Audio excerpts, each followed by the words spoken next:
진실이 항상 이기는 건 아니다. 19세기 독일 철학자 쇼펜하우어는 냉정하게 말했습니다. 논쟁의 세계에서 승리하는 사람은 종종 더 영리하게 말하는 사람이라고.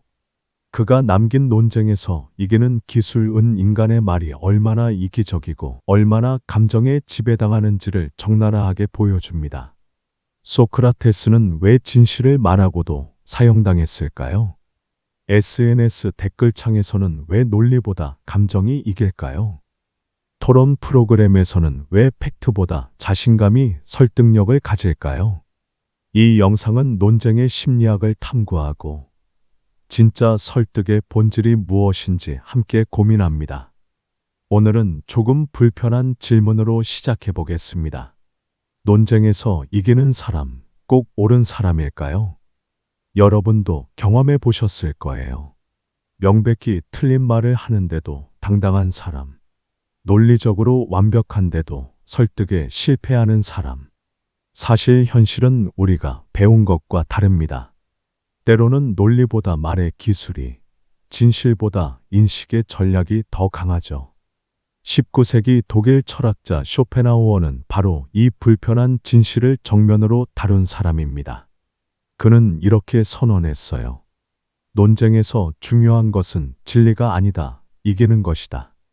충격적이죠? 하지만 이게 현실입니다. 오늘은 쇼펜하우어의 논쟁에서 이기는 기술을 통해 인간의 말이 가진 이중성을 들여다보겠습니다. 1831년 쇼펜하우어는 한 권의 책을 씁니다. 제목은 논쟁술, 영어로는 The Art of Being Right. 직역하면 옳아 보이는 기술 이에요. 여기서 중요한 건 옳은 이 아니라 옳아 보이는 이라는 점입니다. 이 책에서 쇼펜하우어는 38개의 책략 스트래테점스를 정리했습니다. 이건 윤리 교과서가 아니에요. 인간의 논쟁이 실제로 어떻게 작동하는지를 분석한 현실 매뉴얼입니다. 쇼펜하우어는 말합니다. 논쟁은 이성의 게임이 아니다. 감정의 경기장이다. 우리가 논쟁할 때 대부분은 이기기 위해 듣습니다. 이해하기 위해 듣지 않죠. 상대의 말을 듣는 동안에도 머릿속에서는 반박을 준비하고 있어요. 자, 그의 책략 중 몇 가지를 소개해 볼까요? 책략 1 확장법. 상대의 주장을 극단으로 밀어붙여라. 예를 들어볼게요. 상대가 아이들에게 자율성을 줘야 한다. 고 말하면 당신은 이렇게 반박합니다. 그럼 애들이 하고 싶은 대로 다 해도 된다는 거네요. 숙제도 안 하고 밤새 게임만 해도? 상대는 그런 말을 한 적이 없죠. 하지만 당신은 그의 말을 극단으로 확장해서 공격했습니다. 듣는 사람들은 아, 그럼 안 되겠네 라고 생각하게 되고요. 책략 2 동의어 활용.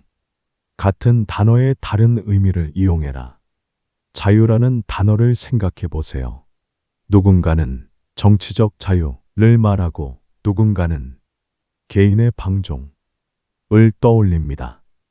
논쟁에서 이기고 싶으면 상대가 말한 단어를 자신에게 유리한 의미로 재정의하면 됩니다. 책략 3 감정 자극. 논리가 막히면 상대를 공격하라. 이건 가장 오래되고 가장 효과적인 방법입니다. 당신은 전문가도 아니잖아요. 당신은 당해보지 않아서 모르는 거예요. 논점과는 전혀 상관없지만 놀랍도록 효과적이죠. 왜냐하면 분노하거나 당황한 사람은 논리를 잃기 때문입니다. 쇼펜하우어는 이런 책략들을 나열하면서 이렇게 덧붙입니다. 나는 이것들이 옳다고 말하는 게 아니다. 다만 현실이 이렇다는 것을 보여줄 뿐이다. 그는 인간의 말이 얼마나 이기적이고 얼마나 불완전한 도구인지를 드러내고 싶었던 겁니다. 논쟁은 진리 추구가 아니라 자존심 싸움이 되어버린 현실. 쇼펜하우어는 그 민낯을 보여준 거예요. 자, 이제 역사상 가장 유명한 진리의 패배 사례를 하나 볼까요? 기원전 399년 고대 아테네. 70세의 철학자 소크라테스가 법정에 섭니다. 그의 혐의는 두 가지였습니다. 첫째, 국가가 인정하는 신을 믿지 않는다. 둘째, 청년들을 타락시킨다. 소크라테스는 평생 아테네 광장을 돌아다니며 사람들에게 질문을 던졌던 사람이에요. 정의란 무엇인가? 용기란 무엇인가? 너 자신을 알라. 그의 질문은 사람들을 불편하게 만들었습니다. 특히 권력자들은요. 왜냐하면 소크라테스의 질문은 당신은 정말 알고 있습니까? 라는 의심을 품게 했으니까요. 결국 그는 고발당했고 500명의 배심원 앞에서 변론해야 했습니다. 그는 이렇게 말했습니다. 여러분, 나는 그저 진실을 말했을 뿐입니다. 여러분이 듣기 싫어하는 진실을 말했을 뿐입니다. 나를 죽인다고 해서 진실이 사라지지는 않습니다. 오히려 여러분 스스로를 해치는 일이 될 것입니다. 그의 논리는 완벽했습니다. 그의 말은 진실이었습니다. 하지만 그는 패했습니다.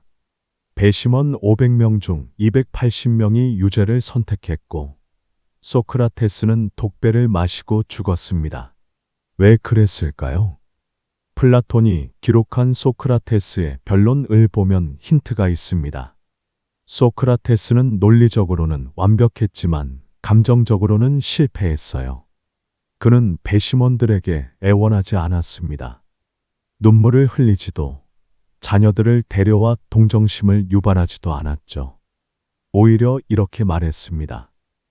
만약 여러분이 나를 죽인다면 여러분은 후회하게 될 것입니다. 왜냐하면 나 같은 사람을 다시 찾기 어려울 테니까요. 이건 오만하게 들렸어요. 배심원들은 그의 태도에 분노했습니다. 저 노인네가 감히 우리를 가르치려 드는가? 소크라테스는 청중의 감정을 읽지 못했습니다. 그는 진실만 믿었고 논리만 신뢰했죠. 하지만 쇼펜하우어가 말했듯 진리가 언제나 승리하지 않는다. 인간은 진리보다 자신이 듣고 싶은 말을 선택한다. 소크라테스의 죽음은 고대 그리스 철학사에서 가장 유명한 논리의 패배로 기록됩니다. 그리고 역설적이게도 그가 죽은 뒤 그의 제자들이 그의 사상을 책으로 남기면서 소크라테스는 영원히 기억되는 철학자가 되었습니다. 진실은 그 순간 졌지만 결국 역사에는 이긴 거죠. 2500년이 지났지만 인간은 변하지 않았습니다. 지금 SNS 댓글창을 한번 보세요. 논리적으로 완벽한 긴 글보다 감정적으로 강렬한 한 줄이 훨씬 더 많이 공유됩니다. 팩트, 통계에 따르면 진짜 화나네요. 이건 아니죠. 어느 쪽이 더 빨리 퍼질까요? 당연히 후자죠. 사람들은 논리의 옳음보다 감정의 동해를 클릭합니다. 이건 단지 SNS 유행이 아니라 인간의 본능이에요. TV 토론 프로그램도 마찬가지입니다. 데이터를 정확히 인용하며 차근차근 말하는 사람 A. 자신감 넘치는 목소리로 단호하게 말하는 사람 B. 시청자들은 누구에게 더 설득당할까요? 연구 결과에 따르면 놀랍게도 사람 B예요. 왜냐하면 인간의 뇌는 내용보다 전달 방식에 먼저 반응하기 때문입니다. 말의 내용보다 톤, 속도, 자신감이 설득력을 좌우하죠. 이걸 심리학에서는 메라비언의 법칙이라고 부릅니다. 커뮤니케이션에서 말의 내용은 7%만 영향을 미치고 목소리 톤이 38%, 몸짓과 표정이 55%를 차지한다는 거예요. 물론 이 법칙이 모든 상황에 적용되는 건 아니지만 중요한 통찰은 분명합니다. 사람들은 무슨 말을 하느냐보다 어떻게 말하느냐에 더 반응한다. 쇼펜하우어는 이런 인간의 심리를 정확히 꿰뚫고 있었습니다. 그래서 그는 이렇게 말했죠. 이성의 설득은 느리고 감정의 설득은 즉각적이다. 논쟁에서 이기고 싶다면 논리를 준비하는 것만으로는 부족합니다. 상대의 감정을 먼저 읽어야 합니다. 실제 사례를 하나 더 볼까요? 2016년 미국 대선 토론. 정치 경력 30년의 힐러리 클린턴, 정치 신인 도널드 트럼프. 힐러리는 정확한 정책을 설명했습니다. 트럼프는 짧고 강렬한 한마디를 던졌죠. Make America Great Again. 누가 이겼나요? 우리는 그 결과를 알고 있습니다. 이건 정치적 옳고 그름을 따지려는 게 아니에요. 다만 감정적 메시지가 논리적 설명을 압도한다. 는 쇼펜하우어의 통찰이 21세기에도 여전히 유효하다는 걸 보여주는 겁니다. 여기까지 들으면 이런 생각이 들 수 있어요. 그럼 결국 논리는 무의미한 건가요? 감정 조작만 잘하면 되는 건가요? 아니요. 절대 그렇지 않습니다. 쇼펜하우어가 책략을 나열한 이유는 이렇게 하라. 가 아니라 이렇게 당하지 마라. 는 경고였습니다. 그는 우리에게 말합니다. 논쟁의 기술을 알아야 나쁜 논쟁을 막을 수 있다. 진짜 설득은 상대를 꺾는 게 아닙니다. 서로 다른 생각을 이해 가능하게 만드는 일이에요. 쇼펜하우어 자신도 이렇게 인정했습니다. 가장 훌륭한 논쟁가는 상대를 이기는 사람이 아니다. 상대를 침묵시키지 않고 함께 생각하게 만드는 사람이다.